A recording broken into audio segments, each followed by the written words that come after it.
Welcome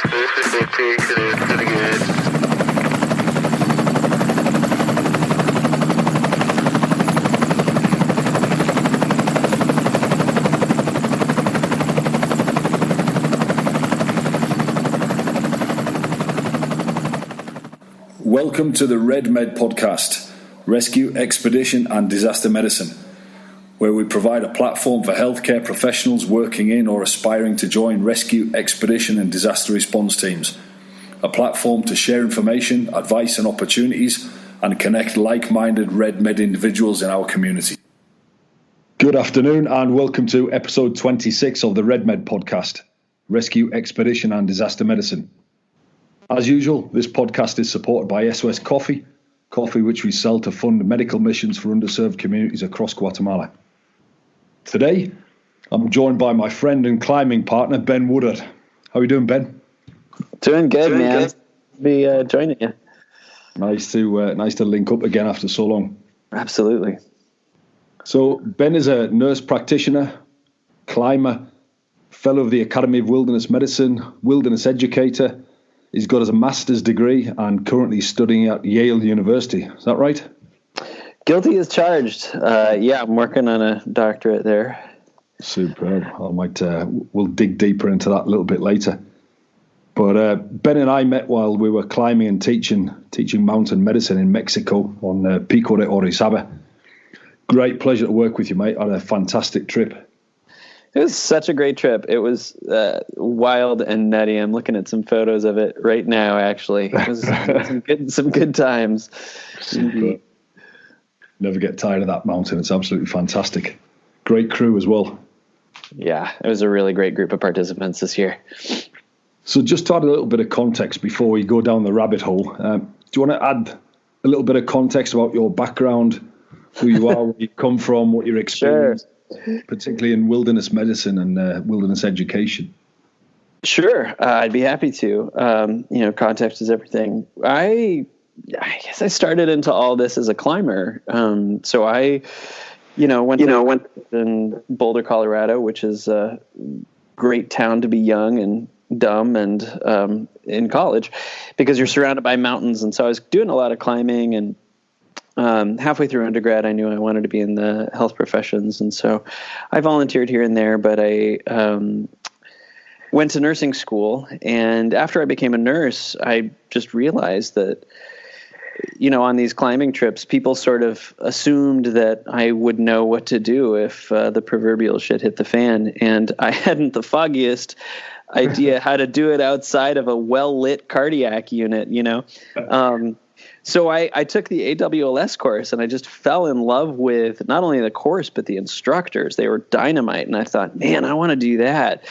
So I started working on that. I went back to graduate school and got my master's. So I knew I wanted to be a nurse practitioner. And which for listeners who aren't familiar with NPs, it's typically an experienced nurse that goes back to graduate school so that we can have a scope that's roughly similar to that of a physician. We diagnose, treat, prescribe, and manage patients both independently and collaboratively. And so I was doing both kind of side by side. I found the Wilderness Medical Society, or the WMS, and I started working on my FAWM, which is a ridiculous abbreviation for a fellow in the Academy of Wilderness Medicine, while I was doing my master's and my first year as an NP. And I started doing it mostly just for fun. And I found that so many of the skills that we were learning in the didactic and certainly in the conference kind of practical sessions became really, they were very applicable to rural practice where I was at the time. So yeah, fast forward, I met this goofy dude named Ben Mattingly through a mutual colleague and started teaching with Wild Med Adventures. Chris and I everybody's got a kind of a wacky story as to how they know Ben Mattingly.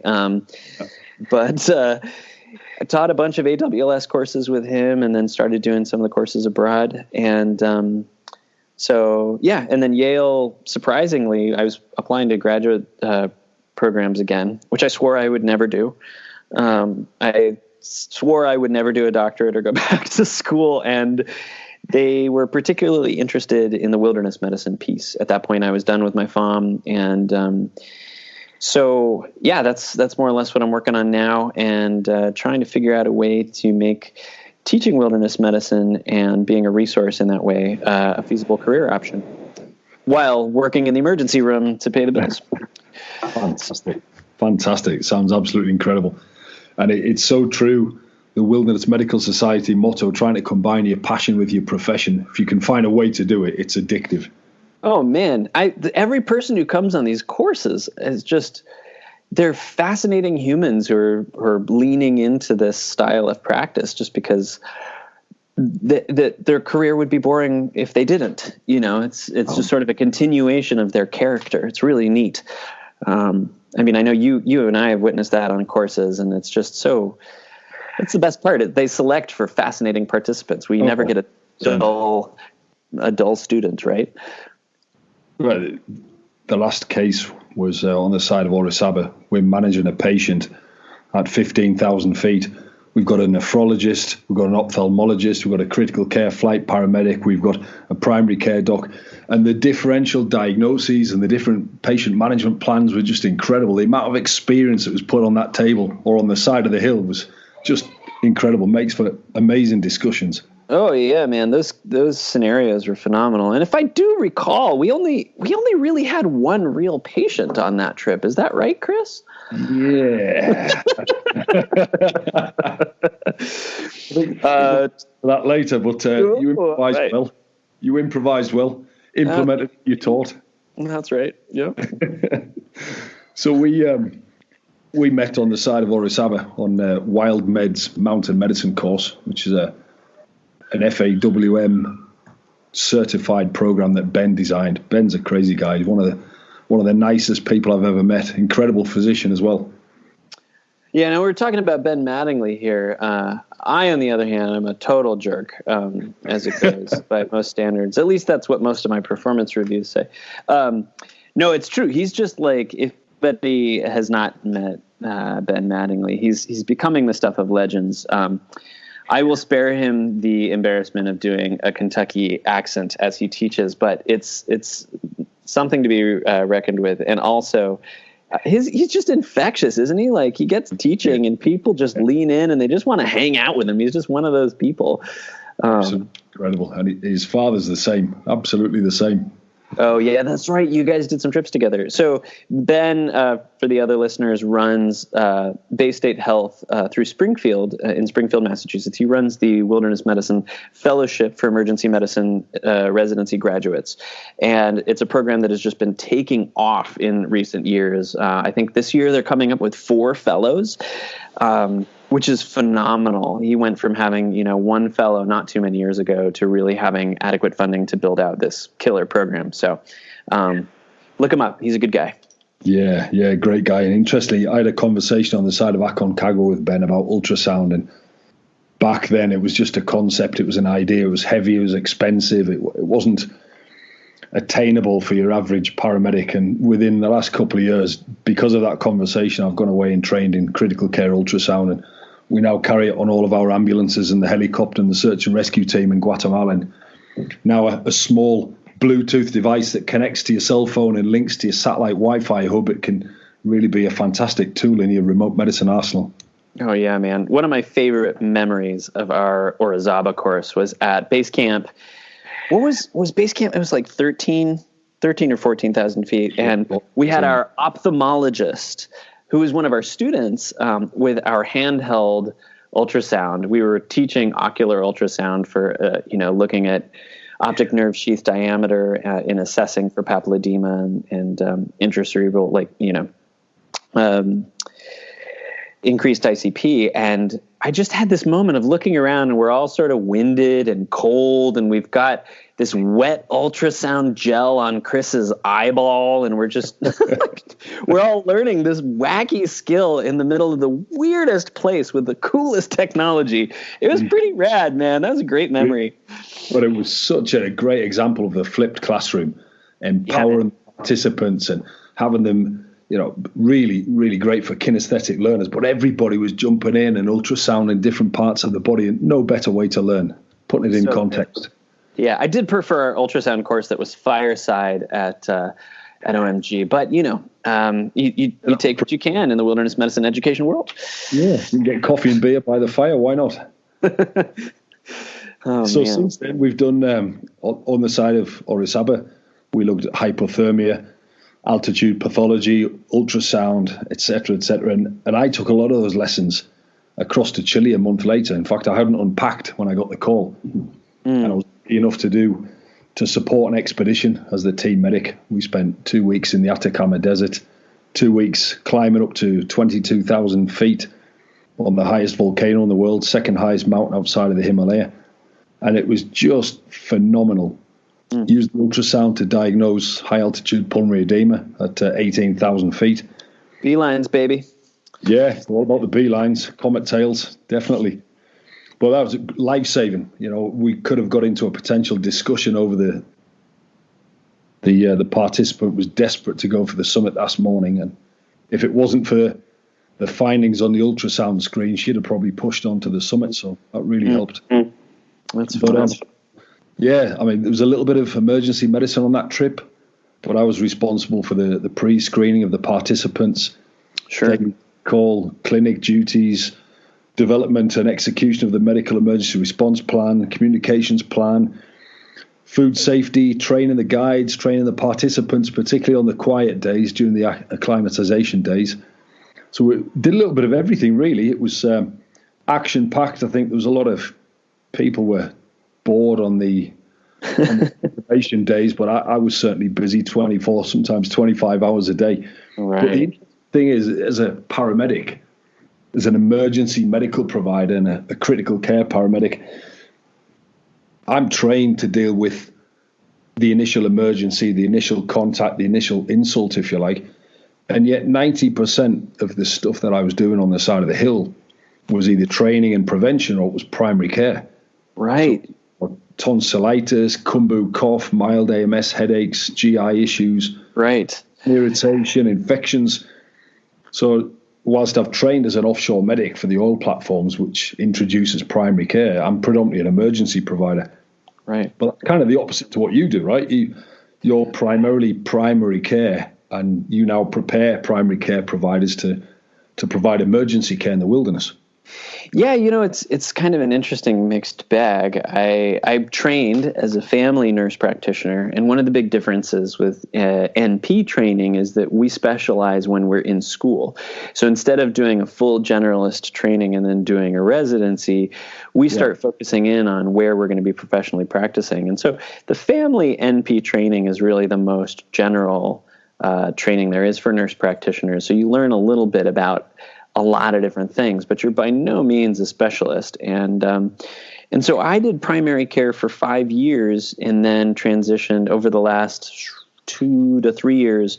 I started moonlighting in the ER, and I'm just exclusively doing emergency medicine now. But like you're saying, I had a mentor when I was working on my fellowship through the WMS who was encouraging me. I was like this new budding, almost graduated from the fellowship clinician, and he was encouraging me. I got invited to go on this trip to Everest Base Camp to be a medic, and I was scared of it. I was really intimidated by the demands. And he said, dude, you don't get that expedition medicine is like 90% treating blisters and diarrhea. And the rest of every once in a while you're going to have a pucker, oh no, like, oh God kind of moment. But most of the time you're going to be busy with risk assessment and making sure people are pooping and not constipated and drinking enough water and, that sort of stuff. So yeah, I mean, it is an interesting kind of dovetail with what I'm doing now. My research or my project is really focusing on trying to address the training needs of remote nurse practitioners who are mostly primary care trained. So let's say you take your average family nurse practitioner. maybe he or she was put through school by their county, or, especially in the States, we have, there are a lot of outreach programs for sending students from indigenous groups back to school. Maybe they're coming back to South Dakota or rural New Mexico, to serve their community.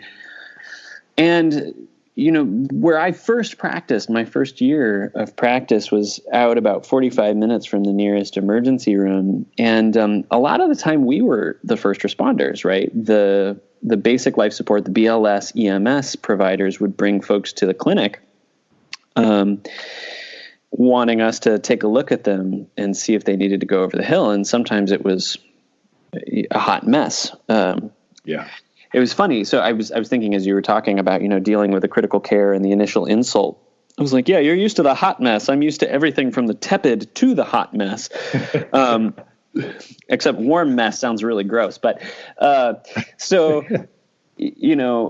when a potentially critically sick patient rolls into a primary care clinic that's remote, and that clinician doesn't have skills in airway management or initial sepsis or, shock stabilization, or even just basic fracture management, that's a problem. So, but NPs are so well poised to do this work. We look at the models that exist in Australia and New Zealand, and they do a phenomenal job of addressing these health disparities that, disproportionately affect people who are in rural or really remote places. So, not unlike most doctoral students, that is a very windy version of saying we're creating this postgraduate curriculum. It's a 2-day training program, not unlike the MIRA course for remote providers, to prepare new nurse practitioners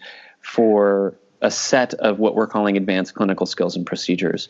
So, and what we're doing is we're measuring their confidence before and after, or what in the research world we call self-efficacy, from Bandura's model. We're looking at how well they feel, how comfortable and confident they feel in doing these procedures after they've been walked through it. Specifically the psychomotor parts, using our hands and getting comfortable with the equipment and the gear, and which way does the ultrasound probe have to go, and how do I hold a laryngoscope, etc. So it's super fun. And do you think the program length is adequate for the content, for the curriculum? Well, the interesting thing I should say to your listeners is what I'm doing is what's called a DNP, a doctorate in nursing practice, which is a more clinically focused doctorate than a PhD. So rather than trying to contribute to the larger research body by creating, brand new material, what we're doing is we're focusing on what's already out there in terms of research and saying, okay, how do we implement it? Where does the rubber really meet the road, and how do we get it to do so effectively? So this is to say, it is a pilot in the truest sense of the word. We are not 100. It's not exactly like we're flying this plane as we build it. I've done a very thorough review of the literature and have had some phenomenal field interviews with all sorts of different disciplines: emergency NPs, ED docs, paramedics, medical directors for remote areas. We've got a couple of really interesting people on our expert panel for this. So the list of skills is very evidence-based. What we don't know yet is how students are going to respond. It may be that 2 6-hour training days will really change things for students. It may be that a little knowledge is even more terrifying. So the hope is that this paves the way for establishing more training programs like this, if that makes sense. Yeah, absolutely. And I think there's a need. It sounds similar to the International Paramedic Registry, which is currently in beta testing throughout Central and South America. They're really looking at the evidence from across the globe, which has been accumulated over the last couple of years. And now the panel, the round table are going through to determine the objectives and, what do we want this program to look like? What does it need to look like to be an international program? And is it at the right level, particularly as it needs to be geared not to US paramedics, but nor Australian paramedics, UK paramedics, but internationally? Is it at the approach or the things that we're seeing on a daily basis in a range of environments? So that's an interesting process. Sounds very similar, but I think almost a bigger scope, right? Like I can imagine that the training of paramedics, a much more internationally sort of ubiquitous presence, varies so much. That's a huge undertaking. I think most registries have been very autonomous and very autonomous regionally. I think Canada, Australia, UK have got their own self-contained system. Mm-hmm. Australia or Australasia launched an international registry, which wasn't particularly successful. It's grown tremendously, but it wasn't recognized across the full scope, particularly in South America. So I think the idea of this international paramedic program is to involve all the stakeholders from the outset, so it is recognized and approved. And that will then allow paramedics to interchange roles and interoperate around the world. But that's one thing which is developing fairly fast. But then you talk about education. UK, Australia, Canada, the United States, more and more paramedic education is going down the academic route, so that paramedics, it's gone way beyond a 12-week course as it used to be, but more and more we're going down the 3 or 4 year university degree course, so that we can participate in the evidence-based process, look at evidence-based medicine, and we can be part of the research process and develop the protocols for our specific environment. So more and more paramedics are being pulled into this academic channel, which is interesting that the nurses have always gone down that route, and you're taking it a stage further.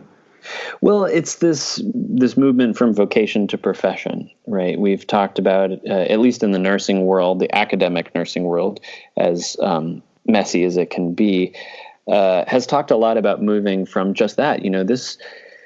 The nursing profession as it was started as these diploma programs where you basically apprenticed in a hospital, and then when they thought you were ready, you were called a nurse. And even before then, it was a very, very frowned upon way to spend your time. It wasn't even a vocation yet. It was sort of for the lower class. And so we've seen nursing kind of come up from these diploma programs to academic programs, and now, they're Ivy League schools offering entry-level programs for nurse practitioners like Yale and Columbia, and it's not to undersell the phenomenal state schools that are preparing folks. My alma mater for my master's was California State University, Sonoma State. Mm-hmm. But it's such an interesting thing. It's that combination of street smarts and book smarts, and it needs to be a blend, doesn't it? You've got to have the thing.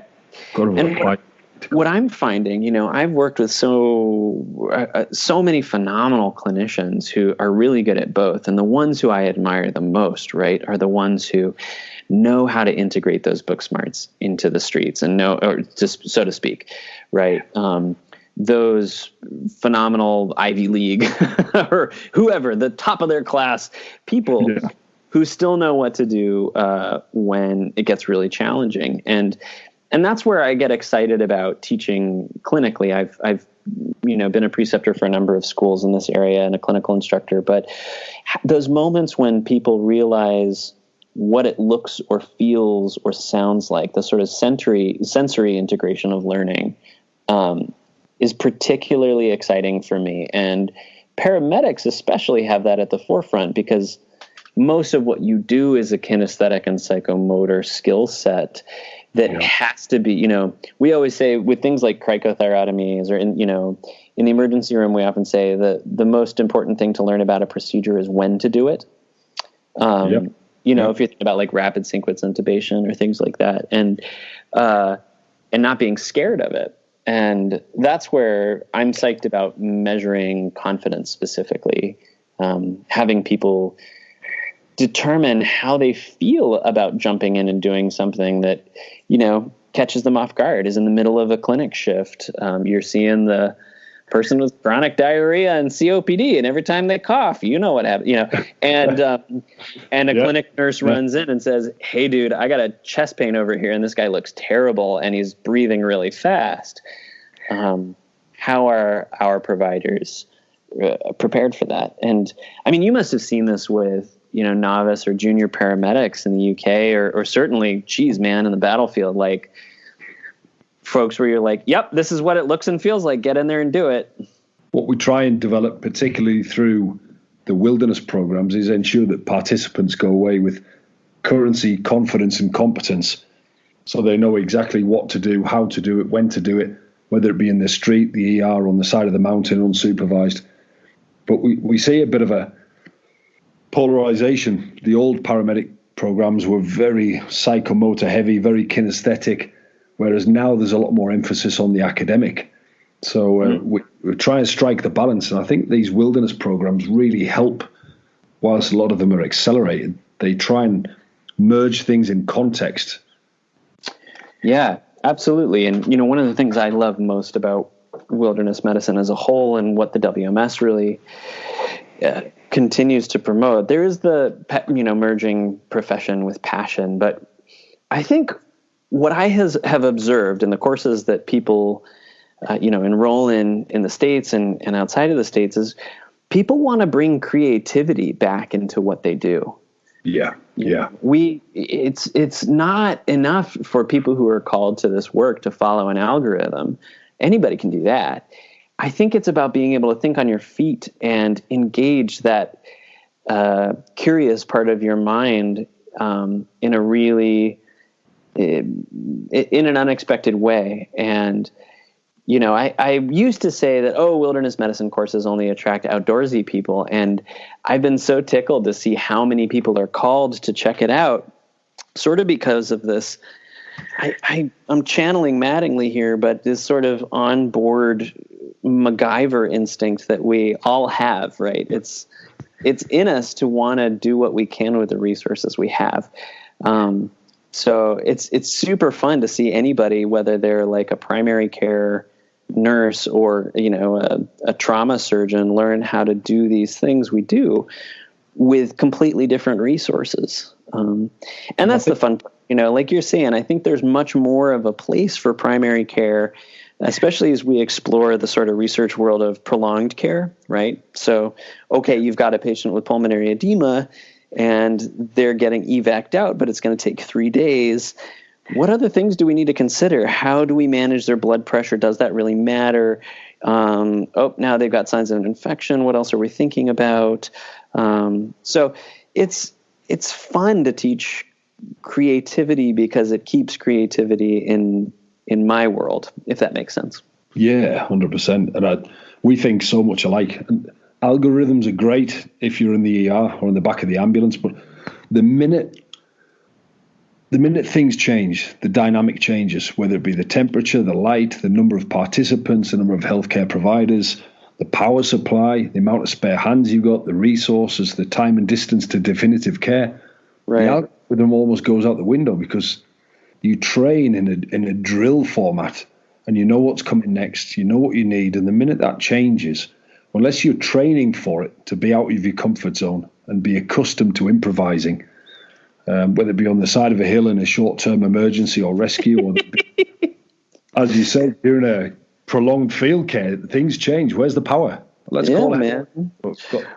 Well, and I've told my clinical students, and I, for the record, for the listeners here, I am very much so still a constant learner, and I'm no expert. I would say I'm an advanced, moderately competent provider, but I don't know if that counts in a university professional review. But basically, we learn guidelines so that we know when to not use them, right? We know, so we learn them in and out. We learn ACLS and PALS and, these sort of things in and out. So we have a beginner level competency, a proficiency in a skill. And then we need to know when to throw that out the window.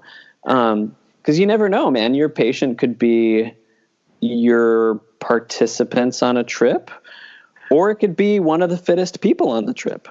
I'm still very much a beginning instructor and learning how to do it well. But, when I take clinical NP students, we go through these guidelines that they're grilled on in school, and I try to remind them, guidelines and algorithms exist to know when we shouldn't use them, right? Yeah.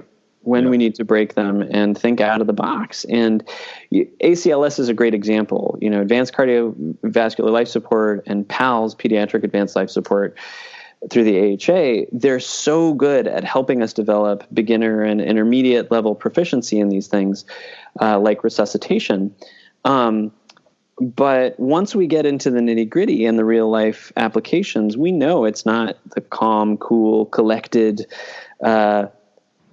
scenario we did in that conference room or that hotel room when we were doing our recertification, right? It's a mess. And sometimes thinking out of the box is better for the patient. And I mean, wilderness medicine does that, right? We're trained on these algorithms and, even risk management. I was remembering on our trip, Chris, how, we're focused on the health and the well-being of our participants and their fitness level and all these things, and never expected the instructors to get sick, did we? No, not at all. We also didn't expect the dexamethasone to be so damn cold at 16,000 feet, if I recall. Yeah, how did you warm that up? Let's just say I was very careful with the glass ampule in my cheek. That was a trip. So do what you got to do, right? Yeah, I guess so. We were getting up. Actually, I think it was like a 2 or 3 a.m. alpine start to do Orizaba, and everybody had trained really hard, and we were all pumped and ready to go. And we woke up, and Mr. Machine, Chris Givos here, was just not feeling it. So we had a fairly sensible, fairly gradual ascent profile, but we did. We bagged a couple of peaks prior to getting to the base camp, prior to our summit day. But I had a couple of nights of not sleeping. Woke up feeling a little bit nauseous, a little bit heady, mild headache. Just really had no energy. I was like, I've climbed this hill a couple of times before. Do I just stay in bed and let everybody else go? And you had another plan. Well, it was a really good example of, thinking on your feet and trying to think about mission divergence, right? And I'm grateful to say that we had planned the trip well enough, and our guides were savvy enough to know that if you didn't go, it was no big deal for the other participants. Everybody else would have a hack at it. But you were just so pumped for this, and at any rate, you downplay it a little. You looked like garbage, dude. So I gave you some Zofran, and then I was like, "Oh, do you want a little dexamethasone?" And you acquiesced. But the only dex we had was in these like wacky old school glass ampules. It was so funny. And like, I think the only syringe we had was an insulin syringe. So we worked with that, and you got a dose of dex, and it was deep enough in the muscle. I hope you don't have a dimple in your adipose tissue, but you summited, you did great, and you pulled through. And now you'll take Diamox every time. Yeah, and I did 2 months later in Chile from the same altitude and felt a million times better. So yeah, I bet you did. Power of Diamox. Power of Diamox, baby. Yeah, thank you. Much appreciated. But where I was going with that was you've got emergency medicine in the ER, then you've got pre-hospital emergency medicine, and some describe wilderness medicine as almost extra hospital emergency medicine. Sure. And it's just a whole new sphere. It's an emerging discipline. It's almost you can make it a full-time profession, really. Aside from the advanced wilderness life support course, which is a real blend of didactic and practical skills, I think we've both done it. The fellow medicine. How did you feel that the postgraduate qualification, the FAWM, prepared you for working in the wilderness environment? You think it's good preparation? I do. I think it was really great on the didactic front. I mean, if anybody is interested in in checking out the fellowship. It is well worth the time and energy, if not for professional, development, but just for personal development. You're going to learn a ton about yourself, and you're going to learn a lot of really cool stuff from really, really smart and creative people. And I mean, you have to go through all of these credits. I think it's like, is it 200 some CE? It's a very impressive tracking system they have at this point. But X amount of time studying altitude physiology and injuries at altitude, and HACE and HAPE, and creative splinting techniques, and all the kind of basic stuff like what we cover in AWLS. But then it gets into some really specialized stuff. Like, I remember towards the end of the fellowship, I don't know if you had this experience, but like trying to get the credits and like jellyfish injuries, like pediatric snake bite treatment evidence. And I was like, where do you find this stuff? Fortunately, they had the lectures, but it was just like, oh man, we're getting into the weeds here. It was great. I loved it. And, the AWLS is such a great introduction course Advanced Wilderness Life Support is for healthcare providers who are licensed. It can be anything from an EMT to an ER doc to an RN to a dentist. I think pharmacists too. But the fellowship is a little bit more of a deep dive, and that's just an intermediate level. People are now going on to do the diploma in mountain medicine. There's the diploma in marine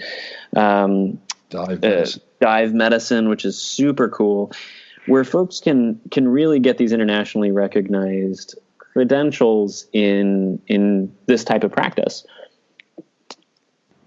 Did you focus your FAWM in a particular area? Did you follow the mountain medicine as a passion, or did you try and make it as general as possible? Did you get a good balance between your core credits on the didactic side plus hands-on practical courses, maybe in Guatemala, Costa Rica? It's a good question. Because I'm a climber, I think I was drawn to the articles and the talks that were more about climbing injuries and kind of the whole new world of climbing epidemiology, which included a lot of mountain medicine and the sort of injury patterns there. I am nowhere near the level of getting into the diploma in mountain medicine depth, so I focused a lot on that. The funny thing was, a lot of my experience credits came from basically medical direction and volunteering for things like, we host this thing in New Hampshire called Epic Skill Swap, where participants come and can learn to do everything from, fly fishing casting to freshwater invertebrates to operating a backhoe. So needless to say, there's some funky injuries that happen there. But volunteering at triathlons, treating these like crazy elitely fit athletes at the end. So it was an interesting mixed bag. Yeah. It seems kind of out of context, doesn't it, when you're looking at event medical cover, but then you're looking at things like exercise-associated hyponatremia. Yeah, absolutely. I remember we had a bunch of cases, actually, of hyponatremia. And interestingly, we didn't have iStats, the finger stick labs to check sodium levels. And what we had to go on were pre-race weights. So everybody's, weight in kilograms before they started the race, the day before, and then afterwards. And if somebody was positive and not negative, they got nothing but salty fluids, and we monitor them very carefully. Or even thinking about things like rhabdo. How do you diagnose rhabdomyolysis when you can't check, CKMB and myoglobin and check troponins and LFTs and differentiate all that stuff? I'll give you a hint. You give them a lot of fluids and you watch the color of their pee and see what happens. And if it doesn't clear up, they're going in. That's just the crossover of tactical medicine, wilderness medicine, rescue medicine, critical care medicine, and it all lands in the middle with the MacGyver touch. Yeah, baby. It could be anybody. You could be an interventional cardiologist, or as we found on our trip, we had like nephrology, ophthalmology, spine surgery, ER providers, and ortho. Yeah, it was all just about MacGyvering with what skills you have, and there were some incredible skills amongst our participants. Incredible knowledge, and it just goes to show the value of being able to reach back to a specialist. Having them on the side of the hill with you is incredible. If you can reach back and use telemedicine and get not just generic but specialist advice, it really makes a difference. Yeah, man. And I think that really is, it's the future, not just of our care and our interventions, right? Our ability to pipe in experts, but I think it's also the future of our education. You know, if you have a new provider out in the sticks who they're not 100% comfortable with assessing the difficult airway, can they pipe somebody in who can say, hey, I'm, a fellow of ASAP, and I'm an expert resuscitation, and I'm here to help you with this really crappy situation. And we're starting to see more of that. It's really cool. And as long as providers are able to take their ego out of the equation, and manage everything, and be humble enough to reach back.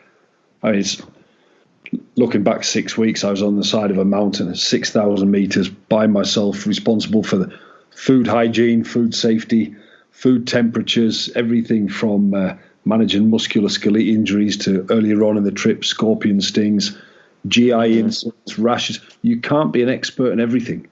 You've got to have a large toolkit, and you've got to be able to take it with you and work through the problems. But you've got to know when to reach back to an expert. Yeah, I'm going to pause for 1 sec, Chris, because there's a quote I really want to bring in here that's so good, from a climber who was talking about that sort of ego thing. I'm looking it up right now.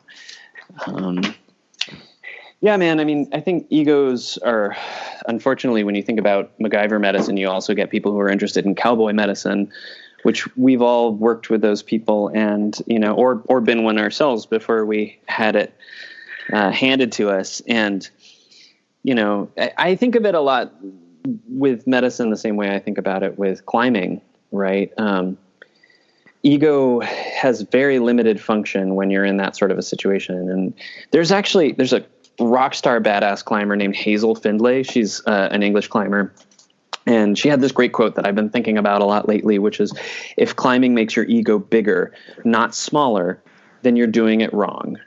Doesn't matter what grade you climb, right? And I feel the same way, especially about wilderness medicine. If your ego is bolstered by this work, you're doing it wrong, or you're doing it for the wrong reasons, and you may end up hurting somebody. And, I think in everybody's career, we have these times or these things we look back on and say, oof, had I known better.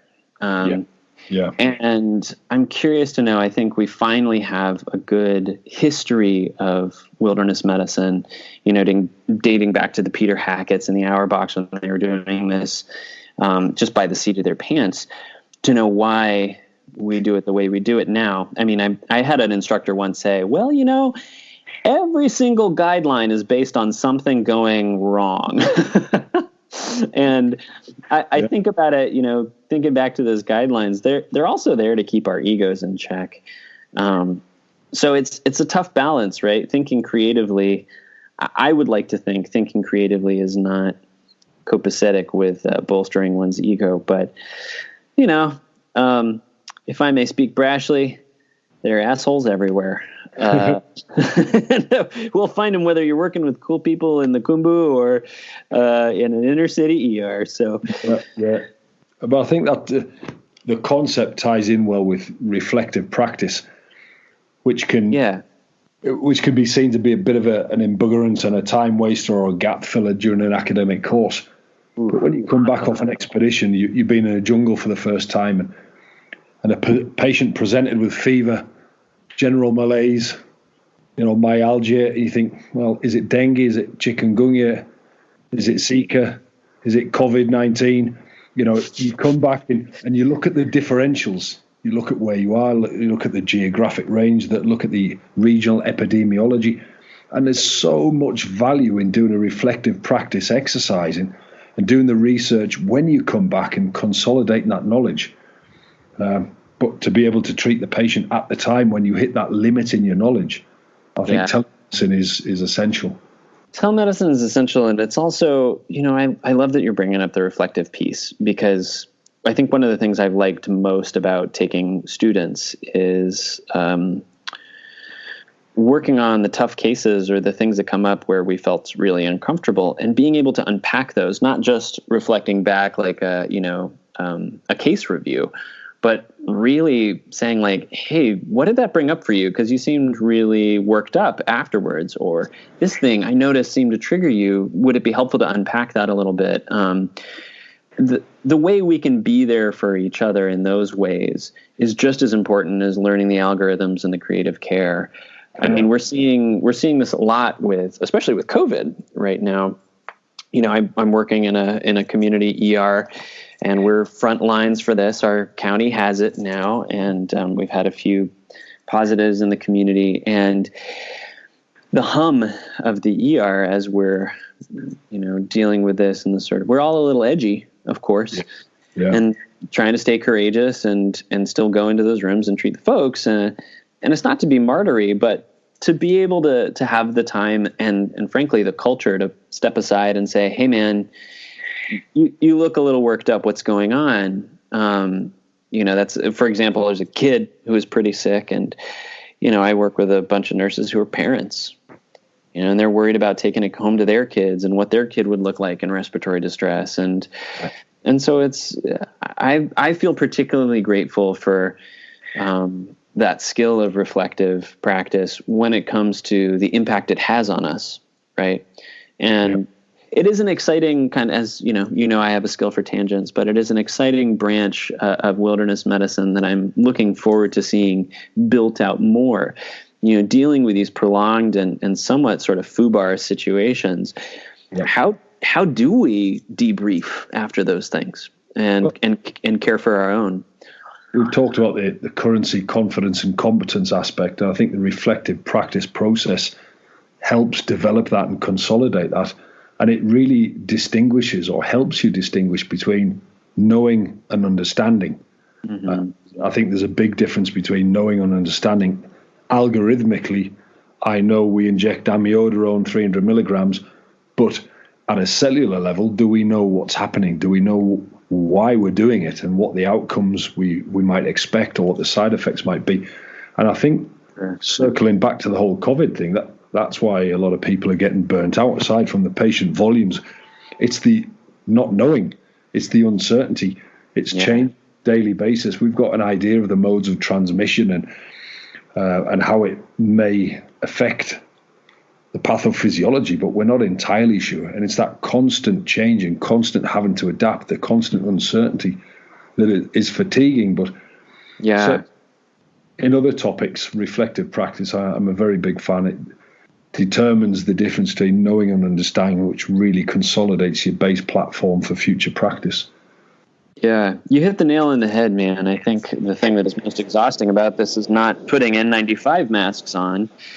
It's not knowing if by the time you got home, like the other day I got home and I was just totally exhausted, and I was achy because I'd been on my feet all day for 12 hours, and I was like, oh crap, am I getting sick? And I was like, well, no, you're just pooped. We're all dealing with these uncertainties, and people aren't great at uncertainty, for the record. Like, I think the Buddhists have got it down pretty good, but a lot of other people are really, and we inject into the place of uncertainty a lot of presumptions about fear. And I think being able to teach being comfortable with uncertainty when it lies outside of our algorithms is particularly challenging.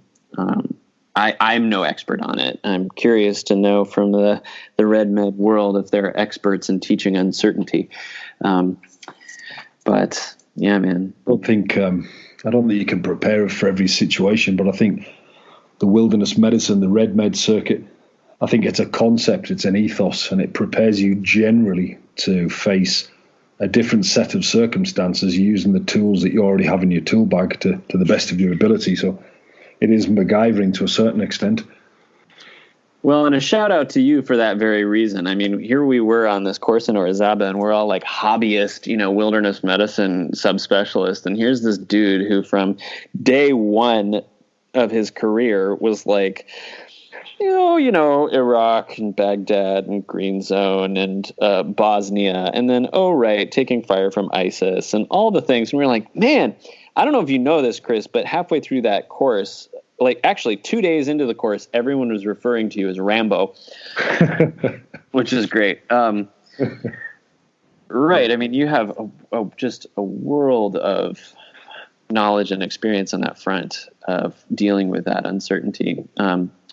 So it's on you, man. You got to open up Uncertainty University, a doctorate in not knowing what the fuck to do. Well, that's going to take a large rucksack with a nurse practitioner, a gastroenterologist, a cardiologist, and take you all with me.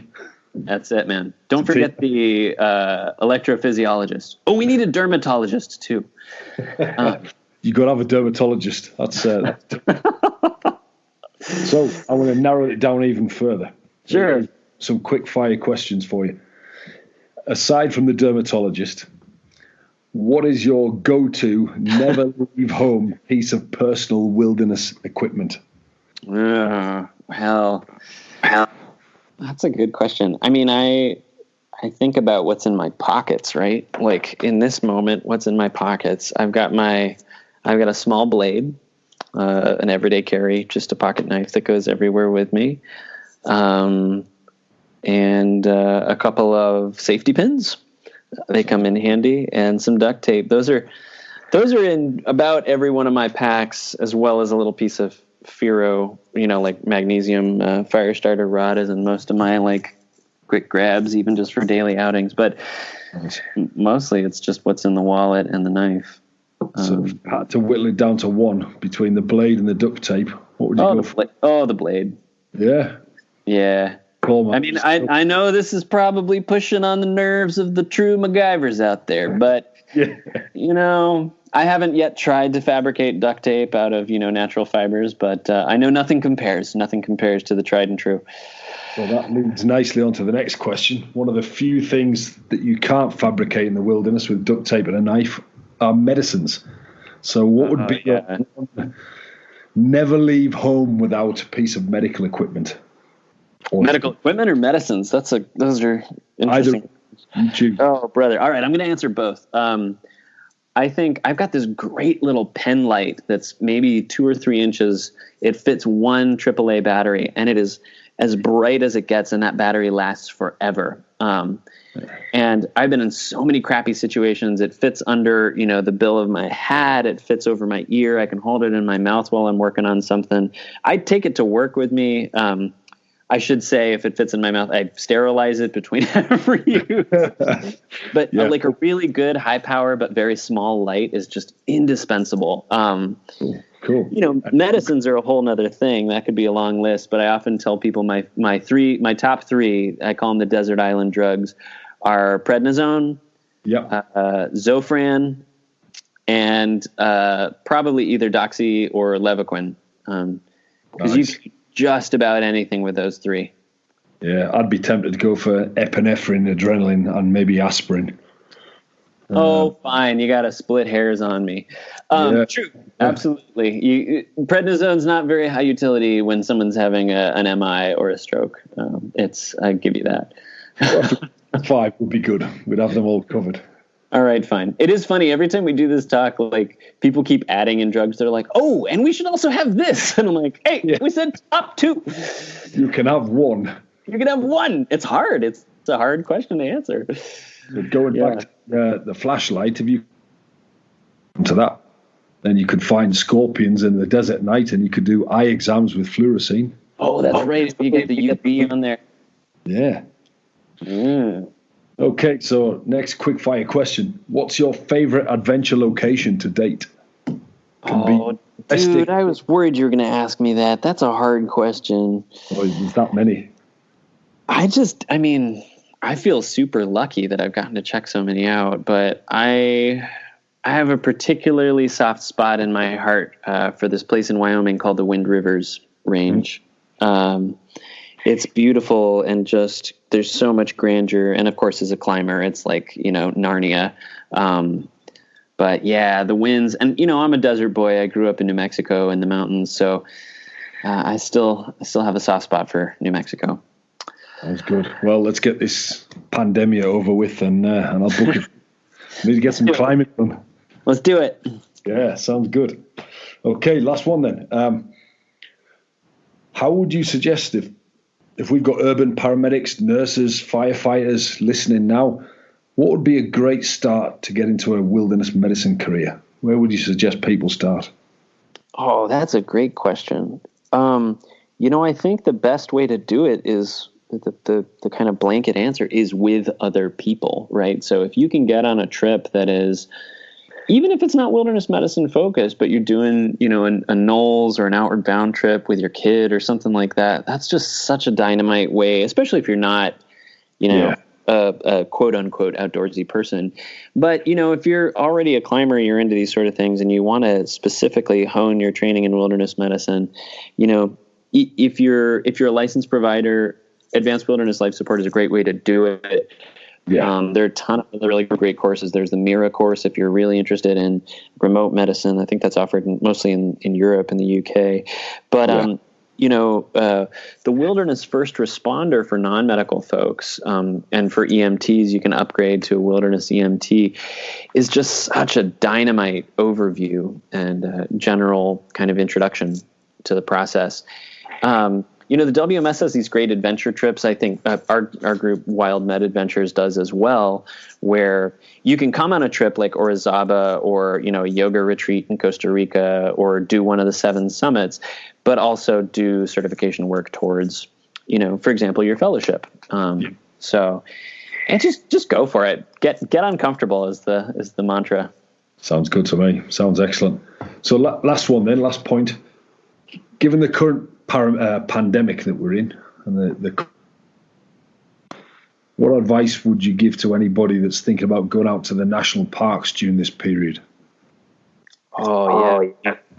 You batten down the hatches, stay at home kind of guy, or does it depend where people are, or should people continue trying to get fresh air as long as they're in small groups? Or well, 2 parts to that. One is, of course, in wilderness medicine, our favorite answer to any question is it depends. It depends. Absolutely, yeah. It's a great way to hedge for all those medical students listening. But it's hard, because I know for myself, I am seeking refuge and normalcy in the natural world right now. Yeah. After 5 days of working in the ER in the midst of this mess, I just want to go for a hike. Like, I went fly fishing yesterday, and even though it was just cold, gross New England rain in March, I was like, I'm going.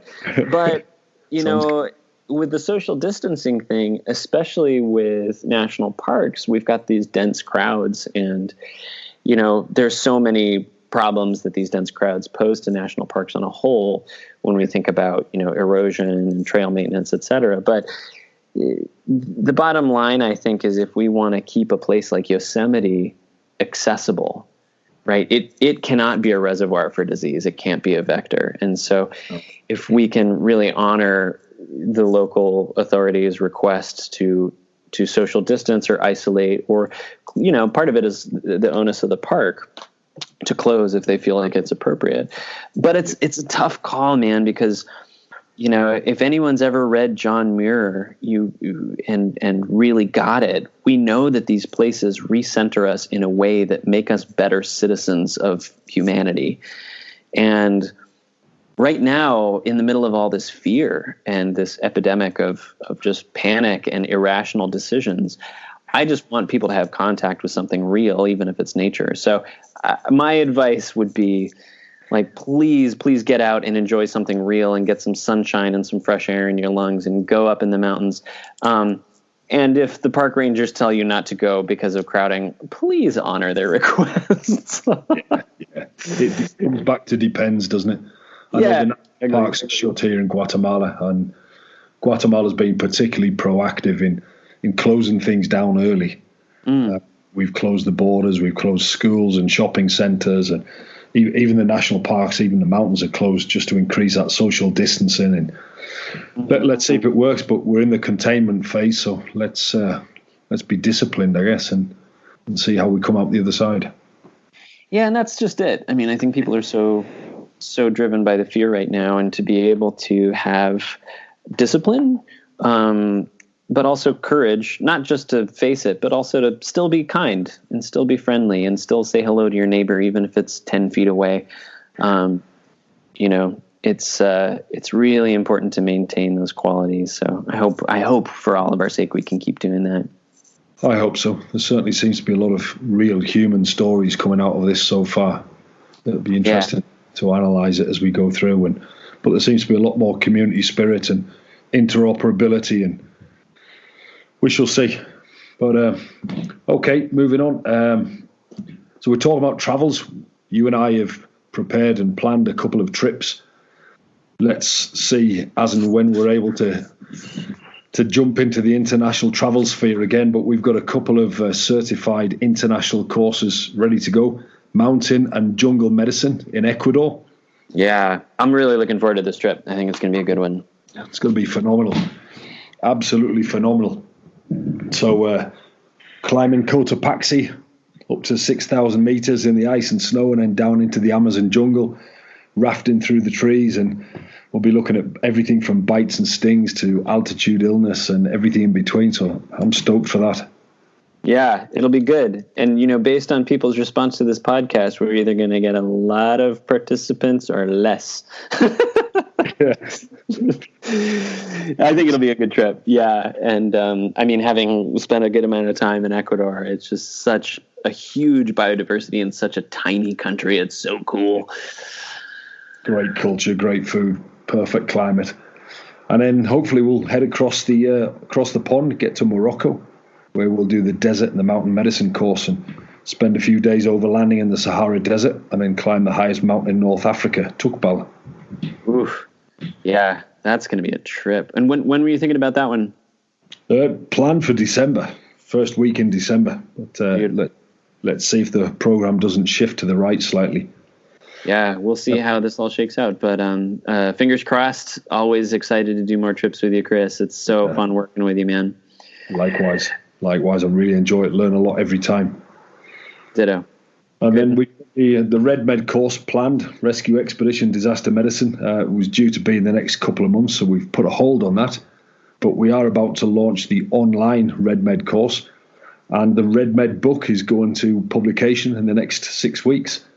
So that'll be action-packed. The online course is going to be certified for FAWM credits, as is the on-site course.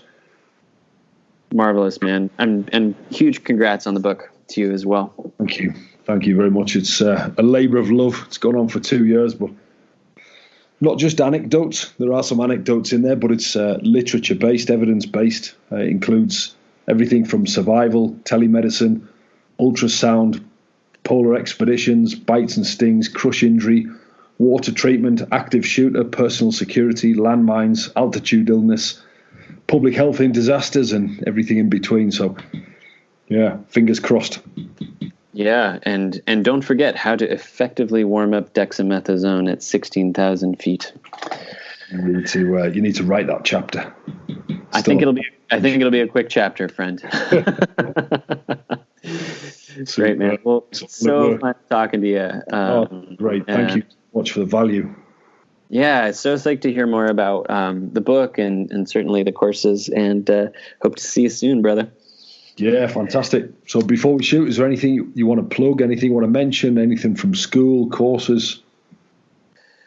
Gosh, no, I think you said it pretty well, and just sending out a especially hearty message to all the healthcare providers on the front line of the COVID-19 situation, but also all the other things that humans come into your care facility with that have nothing to do with COVID, that make our jobs hard. I'm just so proud to count you all as brothers and sisters in this, and hoping everybody's doing well at taking care of themselves, getting enough rest, and building up their courage. So fantastic. Thank you so much, Ben. Really appreciate it, mate. Stay safe, and I'll speak to you soon. My pleasure. Talk soon. All the best, mate. Bye-bye.